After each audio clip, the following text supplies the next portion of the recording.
بسم اللہ الرحمن الرحیم۔ بسم اللہ الرحمن الرحیم۔ گھر سے نکلتے وقت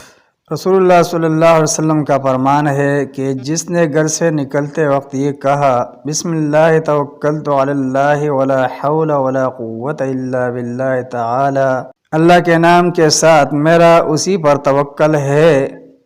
اللہ کی توفیق کے بغیر مجھ میں نیکی کرنے اور برائی سے بچنے کی طاقت نہیں، اسے کہا جاتا ہے تو کفایت یافتہ، نجات یافتہ اور ہدایت یافتہ ہوا۔ شیطان اس سے دور ہٹ جاتا ہے اور اپنے ساتھی شیطان سے کہتا ہے کہ تجھے اس شخص سے کیا حاصل ہوگا جو ہدایت، کفایت اور نجات یافتہ ہے۔ حضرت ام سلمہ رضی اللہ عنہا کا ارشاد ہے، رسول اللہ صلی اللہ علیہ وسلم میرے گھر سے نکلتے وقت ہمیشہ اپنی نظر آسمان کی طرف اٹھا کر فرماتے اللہم انی اعوذ بک ان اضل او اضل او اذل او اذل او اظلم او اظلم او اجہل او یجہل علی۔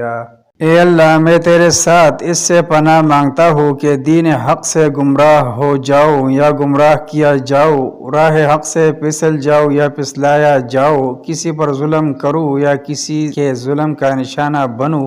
حق سے جاہل ہو جاؤ یا مجھ پر جہالت مسلط کی جائے۔